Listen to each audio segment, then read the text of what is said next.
بسم اللہ الرحمن الرحیم۔ خواب میں سورۃ الاحزاب کی تلاوت خود کرنا، خواب میں سورۃ الاحزاب کی تلاوت سننا، خواب میں کسی اور انسان کو سورہ احزاب کی تلاوت کرتے ہوئے دیکھنا، ان تمام باتوں کی تعبیریں آج اس ویڈیو میں بیان ہوں گی۔ ویڈیو کو آپ نے مکمل دیکھنا ہے، ہمارے چینل کو سبسکرائب کرنا ہے۔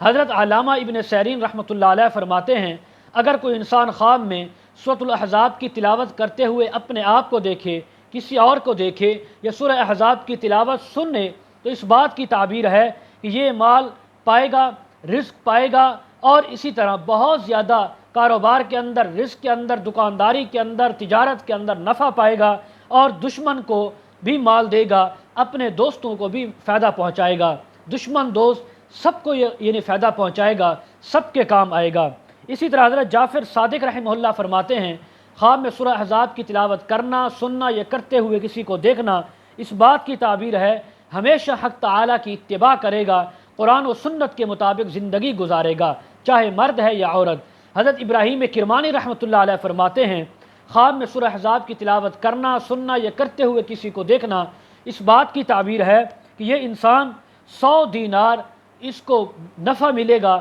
100 دینار اس کو مفت کا اللہ کی طرف سے کوئی ایسا انسان آئے گا جو اس کو عطا کرے گا، اس کو عنایت کرے گا۔ اگر خواب کے اندر عورت سورہ احزاب کی تلاوت کرے یا سنے تو اس کے لیے ایک الگ تعبیر یہ بھی ہو سکتی ہے کہ اگر وہ عورت پہلے پردہ نہیں کرتی تو اب پردہ کرے گی، اگر پہلے وہ عورت اس کے اعمال صحیح نہیں تھے تو اب وہ ان تمام برے اعمال سے توبہ کر کے نیک وکار بھی بن جائے گی۔ مزید اگر آپ تعبیریں اس کے متعلق جاننا چاہتے ہوں، ویڈیو کے کمنٹ سیکشن میں یا ڈسکرپشن میں ہمارا واٹس ایپ نمبر دیا جاتا ہے، آپ حضرات کانٹیکٹ کر سکتے ہیں۔ وآخر دعوانا ان الحمد للہ رب العالمین۔